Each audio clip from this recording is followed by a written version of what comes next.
नमस्कार, बहुत स्वागत आप सभी का। मैं हूं सौरभ शर्मा। अगर मैं आपसे यह कहूं कि आज राहुल गांधी ने नरेंद्र मोदी को नमस्कार किया तो क्या आप यकीन करेंगे? अगर मैं आपसे यह कहूं कि आज नरेंद्र मोदी और राहुल गांधी के बीच आई कांटेक्ट हुआ तब क्या आप यकीन करेंगे? आप सोचेंगे कि 24 के चुनाव प्रचार में तो ये दोनों नेता एक दूसरे से लड़ रहे थे, फिर अचानक ऐसा कैसे हो सकता है कि दोनों की आंखें भी मिलें और दोनों एक दूसरे को नमस्कार करके ग्रीटिंग्स भी एक्सचेंज करें। लेकिन आज ऐसा हुआ है, वो भी संसद के अंदर हुआ। आज से 18वीं लोकसभा की शुरुआत हो गई। नई संसद का पहला सत्र शुरू हो गया। नए सांसदों को शपथ दिलाई गई। लेकिन संसद के अंदर और बाहर भी कुछ ऐसा हुआ जो अगले 10 दिनों तक शोर शराबे और हंगामे की वजह बनेगा। आज मोदी विरोधी पार्टियों के तमाम सांसद हाथ में लाल रंग की संविधान वाली कॉपी लेकर आए और वही तानाशाही, लोकतंत्र खतरे में है, मोदी डिक्टेटर है वाला टेप ऑन करके बैठ गए। 2024 के चुनाव में इसी फॉल्स नैरेटिव के दम पर इंडिया अलायंस 232 सीटों पर पहुंच पाया है। लेकिन आज मोदी के तेवर देखकर लगा कि वो इस बार डिफेंसिव नहीं, ऑफेंसिव होकर सरकार चलाएंगे। विपक्ष के हर झूठ पर करारा प्रहार करेंगे और इसकी शुरुआत हो चुकी है। तीसरे राउंड के लिए मोदी तैयार है और अब की बार संसद में खुल्लम खुल्ला वॉर है। नखरे होते रहे, ड्रामा होते रहे, नखरे होते रहे। नरेंद्र मोदी ने किसे नखरेबाज बताया? कैमरे पर क्या चेताया? प्रधानमंत्री ने किसके नाम के आगे ड्रामेबाज लगाया? देश को क्या बताया? डिस्टर्बेंस होता रहे। लोग सब्सटेंस चाहते हैं, स्लोगन नहीं चाहते हैं।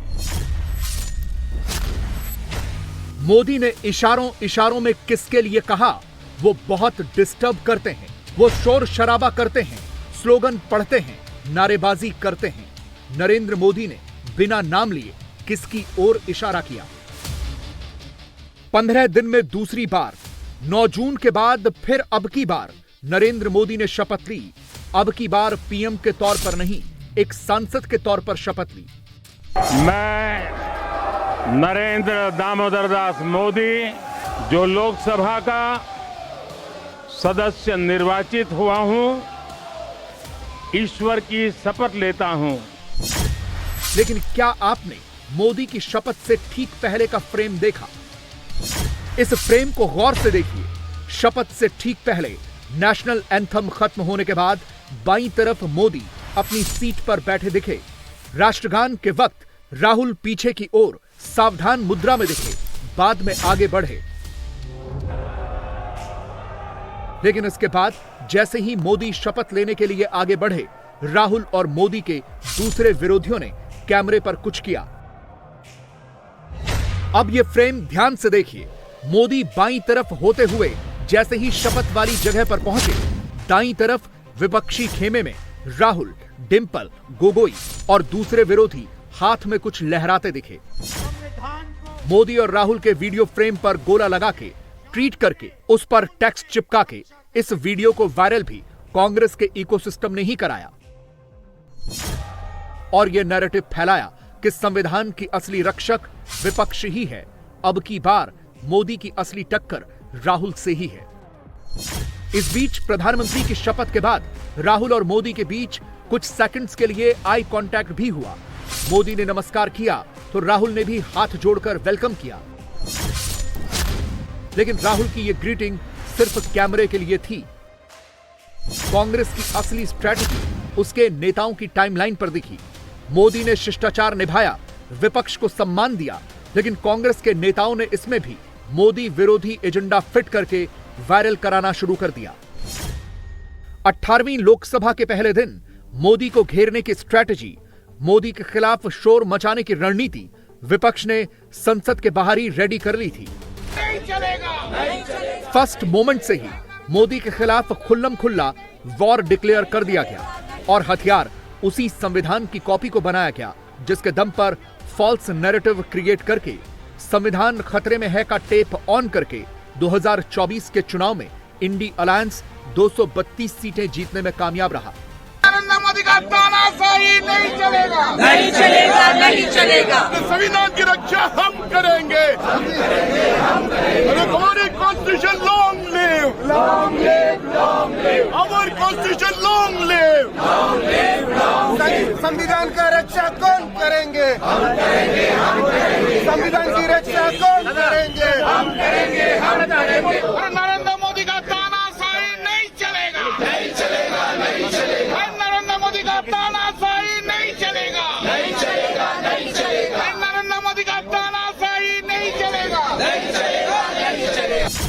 याद कीजिए, 24 के चुनाव में विपक्ष ने शोर मचाया कि मोदी को 400 आ गए तो संविधान खत्म हो जाएगा। राहुल, अखिलेश सबने हर जगह यही लाल रंग वाली संविधान की कॉपी दिखाई। मोदी को 400 नहीं आए, वो 240 तक ही पहुंच पाए, लेकिन विरोधी अभी भी वही संविधान वाला टेप बजाए जा रहे हैं। संसद के बाहर सड़क पर, नई संसद की सीढ़ियों पर फुल लाइट कैमरा एक्शन के साथ वही स्क्रिप्ट पढ़े जा रहे हैं। 18वीं लोकसभा शुरू होते ही एक बार फिर संविधान और तानाशाह वाले शब्द विरोधियों की टाइमलाइन पर दिखने लगे हैं। राहुल खुद इस नैरेटिव को लीड कर रहे हैं। अपनी टाइमलाइन पर यही लिख रहे हैं कि मोदी साइकोलॉजिकली बैकफुट पर हैं, मोदी डरे हुए हैं। राहुल यही कह रहे हैं कि इंडी वाले संविधान के रक्षक बनकर डटे हुए हैं। देखिए, जो आक्रमण प्रधानमंत्री जी, अमित शाह जी कॉन्स्टिट्यूशन पर, संविधान पे कर रहे हैं, वो हमारे लिए एक्सेप्टेबल नहीं है, वो हम होने नहीं देंगे। इसीलिए हमने कॉन्स्टिट्यूशन, ओथ लेते हुए हमने कॉन्स्टिट्यूशन पकड़ा था। धन्यवाद, थैंक यू। हमारा संदेश जा रहा है, हिंदुस्तान के कॉन्स्टिट्यूशन को कोई शक्ति नहीं छू सकती है। धन्यवाद। ये देखिए, दरअसल ये कुछ और नहीं, संसद के पहले सत्र में शोर शराबा करके, नॉन स्टॉप नारेबाजी करके मोदी को किसी तरह काम करने से रोकने की रणनीति है।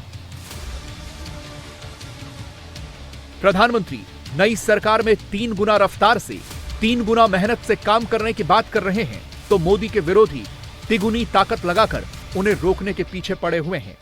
प्रधानमंत्री ने ऐसे सभी विरोधियों को देश का मैसेज दे दिया है और मैसेज न मानने वालों को ऑन कैमरा एक्सपोज भी कर दिया है।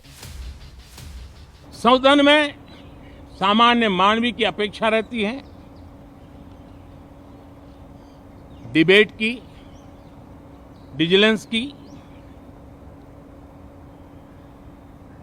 लोगों को अपेक्षा नहीं है कि नखरे होते रहे, ड्रामा होते रहे, डिस्टर्बेंस होता रहे।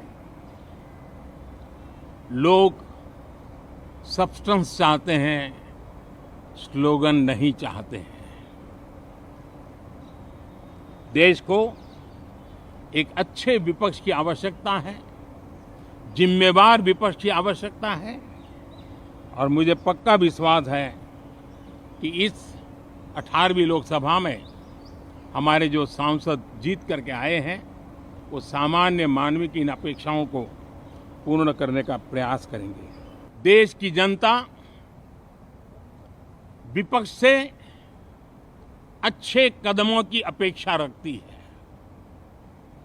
अब तक जो निराशा मिली है, शायद इस 18वीं लोकसभा में विपक्ष देश के सामान्य नागरिकों की विपक्ष के नाते उनकी भूमिका की अपेक्षा करता है,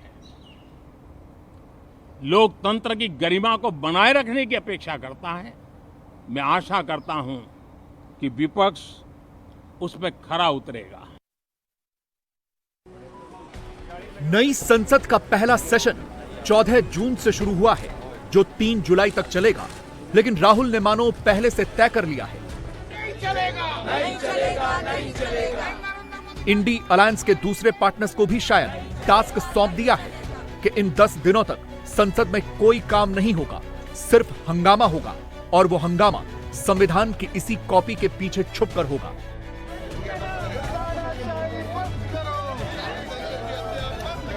तभी तो राहुल सोमवार को जितनी बार कैमरे पर नजर आए, संसद के बाहर या अंदर, उन्होंने यही लाल रंग की कॉपी मोदी को दिखाई। सोशल मीडिया पर भी तड़क भड़क टेक्स्ट के साथ वही संविधान वाली पंक्ति दोहराई। राहुल ये काम अकेले नहीं कर रहे थे, प्रियंका भी नैरेटिव सेट कर रही थी। 10 लाइन के पोस्ट में 5 बार संविधान वाली लाइन फिट करके मोदी को टारगेट कर रही थी, और संसद के भीतर हाथ में संविधान दिखा रहे राहुल की फोटो प्रमोट कर रही थी और बाकी का काम कांग्रेस अध्यक्ष से लेकर इंडी अलायंस के दूसरे नेता सदन से बाहर कर रहे थे। सबके हाथों में संविधान की कॉपी थी, मगर बोल मोदी विरोधी ही थे। हमारे मांग है कि देश का संविधान को रक्षा करना। एक तरफा सब कुछ कर लेते हैं, तो हम लोग चाहते हैं कि देश का संविधान की भीत मजबूती से रहे। इंडियन कॉन्स्टिट्यूशन बहुत कष्ट में ये हम लोग अर्जित किया, इसको रक्षा करना ये अष्टादश लोकसभा का पहले दिन से हम लोग सरकार को एक दिशा दिखाने के लिए आज ये कर्मसूची में भाग लिया। ये देखिए, संविधान को बचाने के लिए हमने जो कोशिश की थी उसमें सारी जनता हमारे साथ दी, लेकिन मोदी जी संविधान को तोड़ने की कोशिश किए।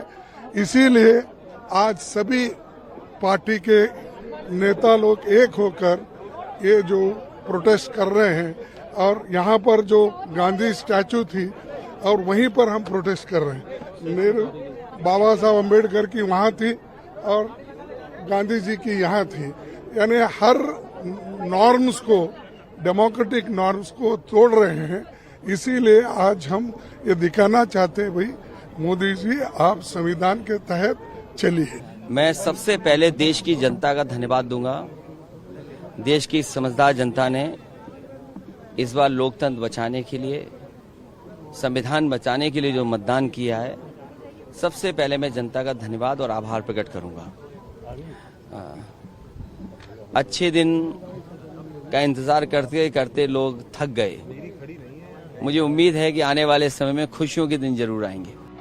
18वीं लोकसभा के पहले दिन मोदी विरोधी इकोसिस्टम के रवैये से ये चीज तो क्लियर है, विरोधी चारों ओर से मोदी को घेरने वाली स्क्रिप्ट पर काम कर रहे हैं और इसके लिए उन्होंने संविधान को एक टूल बनाया है। ये टूल आने वाले दिनों में सड़क से लेकर संसद तक कैसे ऑपरेट करेगा, इसका अंदाजा आप कांग्रेस के सांसदों की शपथ वाली इन तस्वीरों से लगा सकते हैं। करीब करीब कांग्रेस के हर सांसद ने सोमवार को संविधान की वही लाल रंग वाली कॉपी लेकर शपथ ली। उस कॉपी का फ्रेम कैमरे पर ऐसे रखा ताकि वो नीचे से न छिप सके, सबको दिखे। 24 के चुनाव प्रचार में राहुल भी ऐसे ही संविधान की कॉपी दिखाकर लोगों को मोदी का डर दिखाया करते थे। और अब ऐसा लग रहा है कि नई सरकार बनने के बाद इंडी अलायंस फिर से उसी स्ट्रैटेजी पर काम शुरू कर चुका है। मोदी के खिलाफ एक नया प्रोपेगेंडा लॉन्च कर चुका है। इस पार्लियामेंट में बहुत फर्क है। इस पार्लियामेंट में एक बड़ी बात यह है कि ऑपोजिशन, एक मजबूत ऑपोजिशन आ गई है। आज हुकूमत बैसाखी पे है। आज इनमें वो दम नहीं होगा जो पिछली पार्लियामेंट में था। यहां पे इनको अब सुनने की कोशिश करनी पड़ेगी कि ये पार्लियामेंट जो है, ये वतन की मजबूती के लिए, डेमोक्रेसी को, कॉन्स्टिट्यूशन को बाला जिंदा रखेगी और इस पे अमल करेगी। जो नफरतें इस इलेक्शन में पैदा की गई हैं, उनको ये मिटाने की कोशिश करेंगे। नई लोकसभा में आम आदमी पार्टी के 3 सांसद चुनकर आए हैं और अब उन तीनों के हाथ में भी लाल रंग की वही कॉपी पकड़ा दी गई है। और पढ़ लीजिए स्क्रिप्ट कौन सी लिखी गई है। संविधान की रक्षा वाली लाइन लिखकर कैसे मोदी के खिलाफ झूठ की एक नई इमारत खड़ी की गई है। अब इनको ना तो संविधान मानना है, ना लोकतंत्र मानना है, ना परंपरा माननी है, तो जो भी चाहे करें। अभी आपातकाल में कोई कमी रह गई इस देश के अंदर? 2 करोड़ नौजवानों की जिंदगी बर्बाद कर चुकी है बीजेपी की सरकार पेपर लीक कर करके। 2-2, 3-3 मुख्यमंत्री जेल के अंदर हैं, एक उप मुख्यमंत्री जेल में है, एक स्वास्थ्य मंत्री जेल में है। विपक्ष के लोगों को पकड़ पकड़ के आप जेल में डाल रहे हैं। 6 महीने मुझे जेल में रखा। केजरीवाल जी की जमानत हो रही है, उसके बाद आपकी ईडी जाके हाई कोर्ट से वो जमानत रुकवा दे रही है। अभी आपातकाल में कोई कमी है क्या? मोदी जी को अभी कुछ कम महसूस हो रहा है क्या? तो और डंडा चलाइए, क्या दिक्कत है? अगर मोदी जी को ये महसूस हो रहा है कि उन्होंने देश में आपातकाल लगाने में, तानाशाही करने में कोई कोर कसर कमी छोड़ रखी है, तो उनको और धुआंधार तानाशाही करनी चाहिए। अभी 240 पे पहुंचे हैं, कल को 24 पे पहुंचेंगे, फिर 2 पे पहुंचेंगे। अपनी जो पुरानी हैसियत है उस पर बीजेपी आ जाएगी। वैसे जो राहुल गांधी इस वक्त संविधान की कॉपी लेकर घूम रहे हैं, हर बात में मोदी मोदी कर रहे हैं, वो खुद एक बात कहने से बच रहे हैं। वो बात बीजेपी ने बताई है। संविधान कब कब खतरे में आया, संविधान को किसने खतरे में डाला और कांग्रेस इन दिनों इतना संविधान संविधान क्यों कर रही है। बीजेपी ने इस पोस्टर के जरिए कांग्रेस पर करारा प्रहार किया है। सही मायनों में संविधान उस वक्त खतरे में आया था जब 25 जून 1975 को इंदिरा गांधी ने देश में इमरजेंसी लगाई थी। इमरजेंसी को करीब 50 साल हो गए और विडंबना देखिए, आज वही कांग्रेस संविधान की दुहाई दे रही है। तो क्या यह सब कुछ सिर्फ राहुल को पीएम की कुर्सी पर बिठाने की स्ट्रेटजी है? अब तो मोदी ने भी इस पर क्लियर लाइन ले ली है। 18वीं लोकसभा में इंडी अलायंस के संविधान खतरे में है वाले नैरेटिव को काउंटर करने के लिए मोदी ने अटैकिंग बात कह दी है।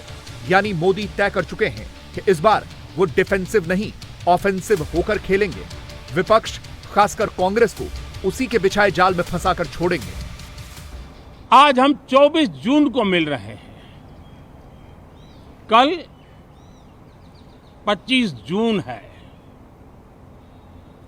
जो लोग इस देश के संविधान की गरिमा से समर्पित हैं, जो लोग भारत की लोकतांत्रिक परंपराओं पे निष्ठा रखते हैं, उनके लिए 25 जून न भूलने वाला दिवस है।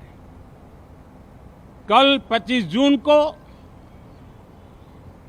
भारत के लोकतंत्र में जो काला धब्बा लगा था, उसके 50 वर्ष हो रहे हैं। भारत की नई पीढ़ी इस बात को कभी नहीं भूलेगी कि भारत के संविधान को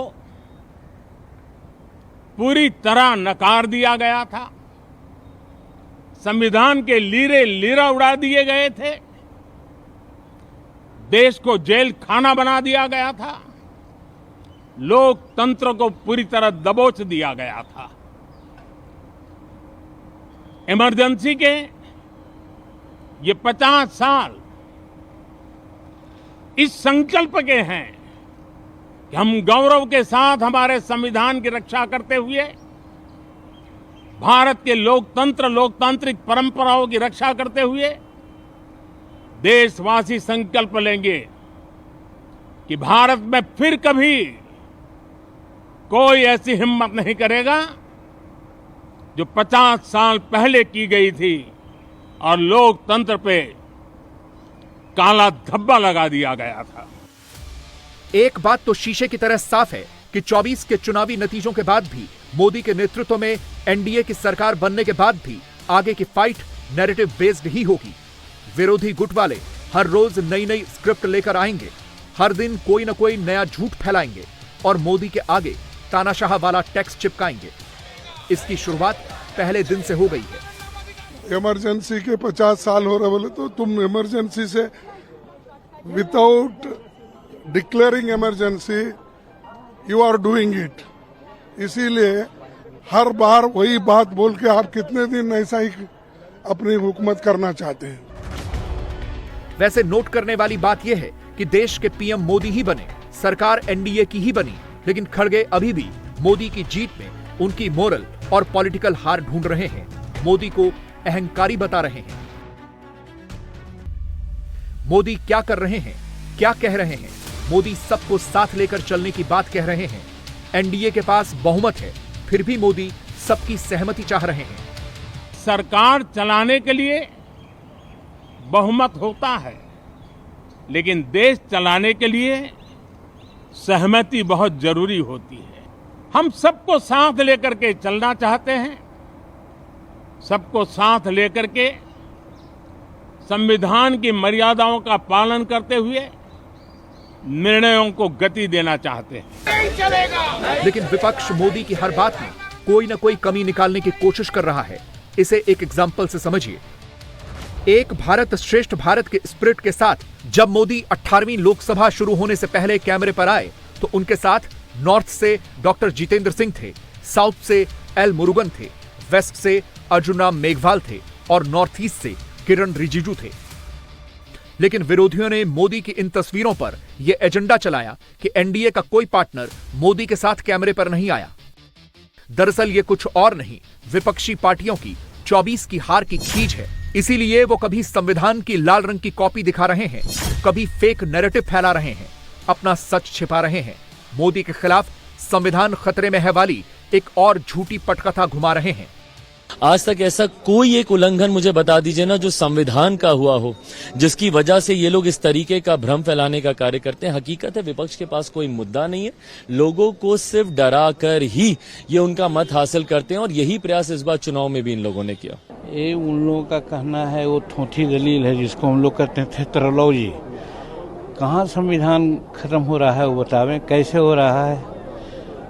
मेजोरिटी आई, मेजोरिटी की सरकार बन रही है, हर तरह से ठीक चल रहा है, तो संविधान कहाँ खतरे में नजर आता है। नहीं, कॉन्स्टिट्यूशन का तो आदर हमेशा से हुआ है। बीजेपी ने हमेशा से कॉन्स्टिट्यूशन का आदर किया है, कभी ऐसी कोई बात कही ही नहीं, ना कोई, बल्कि कांग्रेस करती रही है। इमरजेंसी लगाना कि संविधान था को क्या वो नहीं, संविधान का पालन करना तो नहीं था वो, तो वो सब काम उन्होंने किया है। वो कुछ देखिए, कहने को इंसान कुछ भी कहता रहता है, कोई भी पार्टी कुछ भी कहती है, बस बीजेपी ने ऐसा कभी कुछ नहीं किया। कहाँ संविधान, कौन सी का संविधान खतरे में, कहाँ संविधान खतरे में, कौन सा संविधान बदला जा रहा है। हाँ, संविधान खतरे में है अगर उनका ये सोच है कि जो संवैधानिक संस्थाएं जो कार्रवाई कर रही हैं उसमें सरकार हस्तक्षेप करके रुकवा दे, और नहीं रुकवाएगा तो संविधान खतरे में।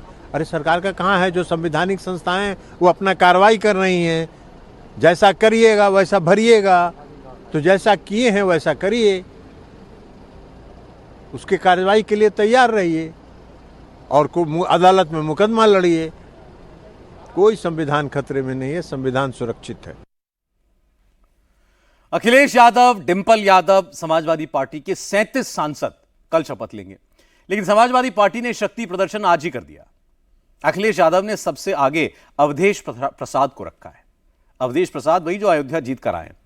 संसद में आज अयोध्या की बात, श्री राम की बात समाजवादी पार्टी ने की। 24 का चुनाव खत्म हो चुका है और अब यूपी की बारी है। मुकाबला सीधे योगी आदित्यनाथ से होगा और इस बार अखिलेश यादव अयोध्या फॉर्मूले के साथ मैदान में उतरेंगे। बीजेपी के मंत्री क्यों बार बार अयोध्या जा रहे हैं, अयोध्या कैसे फिर से चुनाव का एपिसेंटर बन रहा है, देखिए।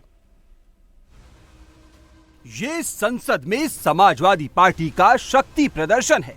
सबसे आगे अखिलेश यादव, पहली रो में ठीक उनके बगल में अयोध्या जीतने वाले सांसद अवधेश प्रसाद। अखिलेश यादव ने अवधेश प्रसाद का हाथ पकड़ रखा है। जब संसद की सीढ़ी में अखिलेश यादव ने पहला कदम रखा तो उनके बगल में अवधेश प्रसाद ने झुककर सीढ़ियों को छुआ, संसद को नमन किया। जब संसद के गेट पर खड़े होकर प्रदर्शन हो रहा था, उसी वक्त सोनिया गांधी, मल्लिकार्जुन खड़गे आने लगे तो अखिलेश यादव ने अवधेश प्रसाद का हाथ पकड़कर अपनी साइड किया, अवधेश को अपने आगे खड़ा किया। फिर जब खड़गे आए तो उनसे कुछ ऐसी बातें हुई।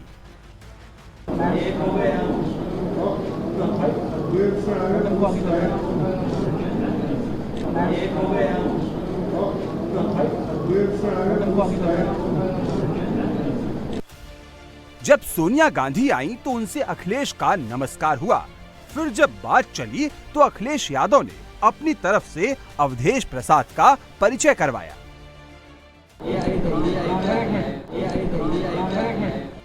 ये सुनते ही सोनिया गांधी ने अवधेश प्रसाद का स्वागत किया। संसद के बाहर जो दिखा, जो मैसेज अखिलेश यादव ने दिया, संसद के अंदर उससे बड़ी तस्वीर नजर आई। लोकसभा में कौन कहां बैठा है ये देखना पहले जरूरी है। लोकसभा स्पीकर के दाईं तरफ पहली लाइन में प्रधानमंत्री नरेंद्र मोदी, राजनाथ सिंह, नितिन गडकरी और अमित शाह बैठे हैं। उनके ठीक सामने स्पीकर के दाईं तरफ पहली लाइन में राहुल गांधी, अखिलेश यादव और अवधेश प्रसाद बैठे हैं। बीजेपी ने 24 के चुनाव में राम मंदिर को मुद्दा बनाया था, देश में राम लहर का दावा किया था, लेकिन फैजाबाद लोकसभा सीट जिसमें अयोध्या आती है वो बीजेपी हार गई और इस सीट को जीते अवधेश प्रसाद, अखिलेश यादव के सबसे खास नेता। अवधेश प्रसाद पहली बार लोकसभा चुनाव जीते हैं, पहली बार सांसद बने हैं और पहली बार में ही फर्स्ट लाइन में बैठे हैं। अखिलेश यादव की नीति यूपी की बड़ी चुनावी नीति बनने वाली है। अखिलेश एक साथ कई मैसेज दे रहे हैं। यूपी विधानसभा में अखिलेश यादव की सीट सबसे आगे थी। पहली लाइन में उनके ठीक बगल में भी अवधेश प्रसाद बैठते थे। अवधेश प्रसाद अयोध्या जिले की मिल्कीपुर से विधायक थे। यूपी से दिल्ली तक, विधानसभा से लोकसभा तक अखिलेश यादव और अवधेश प्रसाद की पॉलिटिकल केमिस्ट्री नहीं बदली। अखिलेश यादव 24 का इम्तिहान पास कर चुके हैं, 27 का रण आने वाला है। मैसेज बहुत क्लियर है। समाजवादी पार्टी से 37 सांसद जीतकर लोकसभा पहुंचे हैं, जिसमें यादव परिवार के 5 सदस्य हैं। अखिलेश यादव, डिंपल यादव, धर्मेंद्र यादव, अक्षय यादव और आदित्य यादव। लेकिन अखिलेश यादव ने सबसे आगे अवधेश प्रसाद को रखा। जब अवधेश प्रसाद संसद पहुंचे तो उन्होंने सबसे पहले अयोध्या मर्यादा पुरुषोत्तम राम को याद किया।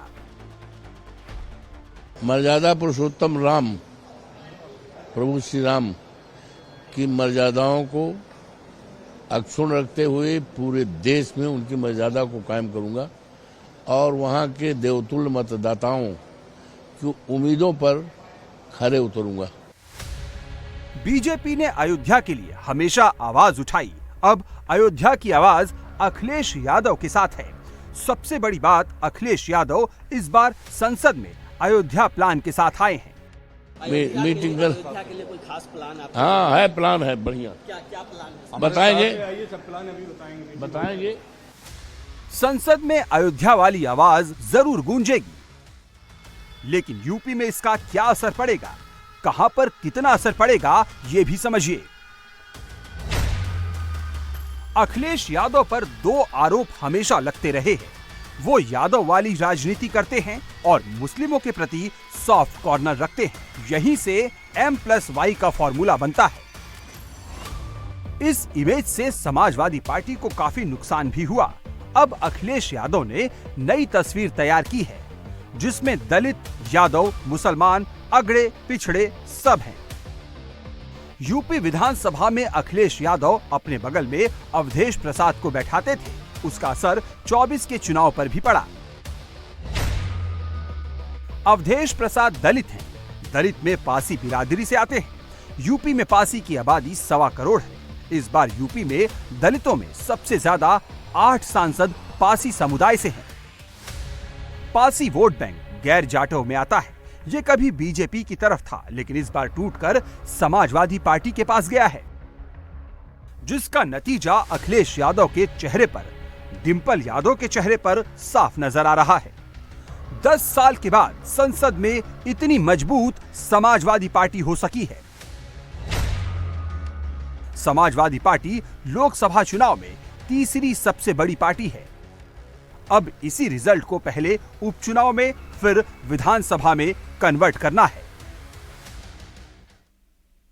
लोकसभा चुनाव में बीएसपी यूपी में बुरी तरह हारी। ऐसी हारी कि करीब आधा वोट शेयर कम हो गया। पार्टी के कोर वोटर दूसरे दलों में शिफ्ट हो गए। जिस नगीना सीट पर 2019 में बीएसपी को 55% से ज्यादा वोट मिले, वहां दलित सेंटिमेंट की सियासत करने वाले चंद्रशेखर आजाद ने बीएसपी को सिंगल डिजिट पे पहुंचा दिया। 47 दिन बाद फिर से औपचारिक रूप से पार्टी की कमान आकाश आनंद के पास है। आकाश के ऊपर पार्टी के रिवाइवल की जिम्मेदारी है। क्या आकाश आनंद बीएसपी को फिर से बुलंदी पर पहुंचा पाएंगे? क्या आकाश अपने कोर वोट बैंक को फिर वापस ला पाएंगे? इस रिपोर्ट से समझिए।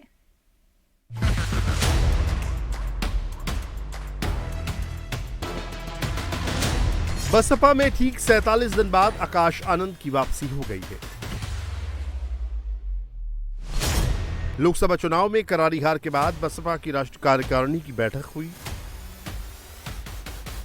बैठक में मायावती ने बकायदा आकाश आनंद को आशीर्वाद दिया।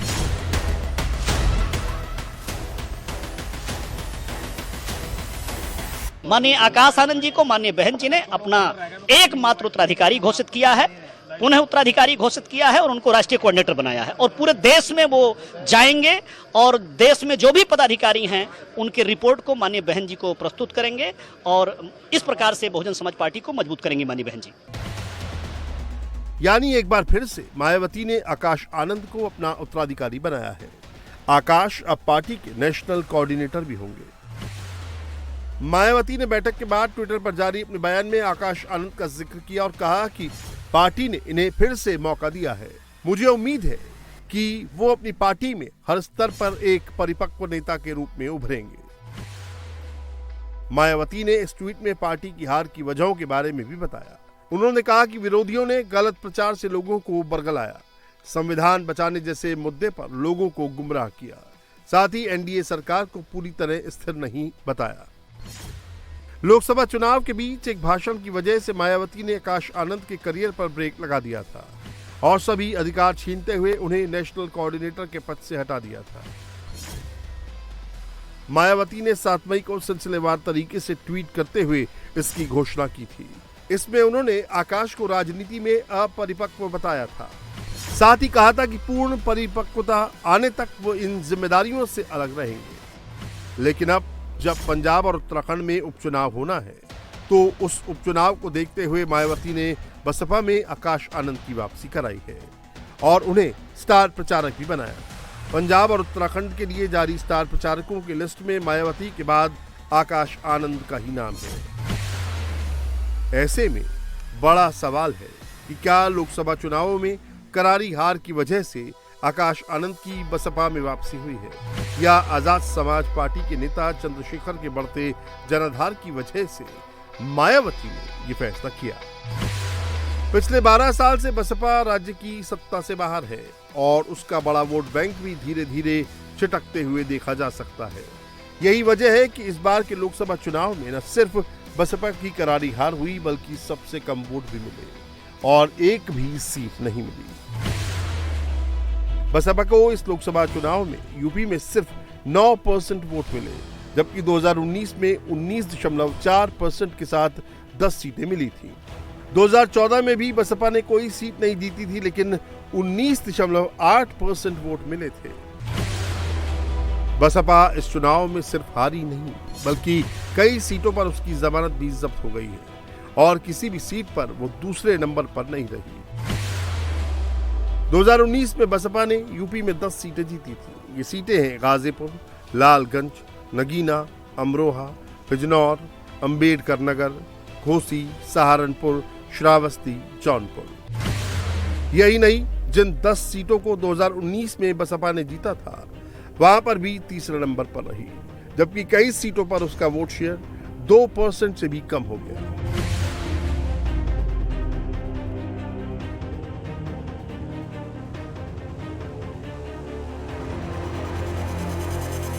मायावती को आकाश आनंद को क्यों लाना पड़ा ये हम आपको बताएंगे, लेकिन उस युवा नेता के बारे में भी जान लीजिए जो मायावती के इस फैसले की बड़ी वजह बना। लोकसभा चुनाव में भी इस युवा नेता ने चाहे एनडीए हो या इंडिया सबको चौंकाया। हम बात कर रहे हैं आजाद समाज पार्टी के चंद्रशेखर आजाद की। चंद्रशेखर ने नगीना सीट से चुनाव लड़ा और बीजेपी, सपा और बसपा को हराकर सांसद बने। नगीना सीट मुस्लिम और दलित बहुल सीट है। कुल 16 लाख वोटर्स हैं, इनमें 6 लाख मुस्लिम और 3 लाख से ज्यादा दलित हैं।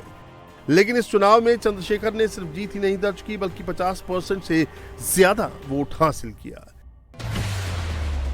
चंद्रशेखर को 51.8% वोट मिला। वहीं 2019 में ये सीट जीतने वाली बसपा को सिर्फ 1.33% वोट मिला। यूपी की राजनीति में चंद्रशेखर आजाद नए दलित चेहरा बनकर उभरे हैं। चंद्रशेखर को राजनीति में न सिर्फ खुद को स्थापित करते देखा जा रहा है बल्कि वो मजबूती से दलितों के हक में आवाज भी उठाते नजर आ रहे हैं।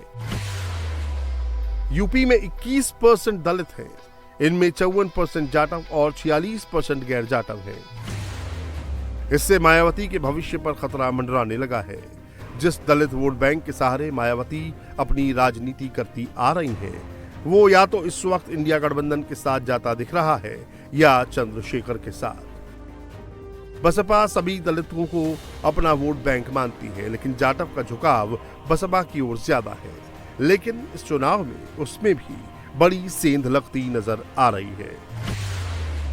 2014 में बसपा को 68% जाटव ने वोट किया, जबकि बीजेपी गठबंधन को 18%, सपा को 4% और कांग्रेस को सिर्फ 2% जाटव ने वोट दिया। वहीं बसपा को 2014 में 30% गैर जाटव का वोट मिला, जबकि 45% बीजेपी को, सपा को 11% और कांग्रेस को सिर्फ 4% वोट ही मिला। वहीं 2019 में सपा और बसपा ने मिलकर चुनाव लड़ा, ऐसे में उन्हें ज्यादा जाटव वोट मिला और गैर जाटव वोटों में भी बढ़ोतरी हुई। लेकिन 2024 में बसपा को सिर्फ 44% जाटवों ने वोट दिया, वहीं गैर जाटव वोट सिर्फ 15% ही मिला। यानी जिस तरह से यूपी में दलितों के बीच चंद्रशेखर का ग्राफ बढ़ रहा है, उसे देखते हुए मायावती ने अपने भतीजे आकाश आनंद को फिर से बसपा में रीलॉन्च किया है। देखा जाए तो चंद्रशेखर भी युवा हैं और आकाश आनंद भी। बसपा की पहले से ही दलितों में मजबूत पकड़ है, जबकि चंद्रशेखर ने अब बनानी शुरू की है। आकाश आनंद अभी सिर्फ 29 साल के हैं। वो मायावती के भाई आनंद कुमार के बेटे हैं। लंदन से MBA किया है। 2019 में पहली बार बसपा के नेशनल कोऑर्डिनेटर बने। दिसंबर 2023 में मायावती ने उन्हें अपना राजनीतिक उत्तराधिकारी घोषित किया। लोकसभा चुनाव की शुरुआत में आकाश आनंद ने बसपा के लिए खूब पसीना भी बहाया था, साथ ही कुछ भाषणों की वजह से खूब चर्चा में भी रहे थे। बसपा पहली बार उपचुनावों में भी उतरने जा रही है। ऐसे में अब ये चुनावों के बाद ही पता चलेगा कि आकाश आनंद इस मौके को कितना भुना पाते हैं।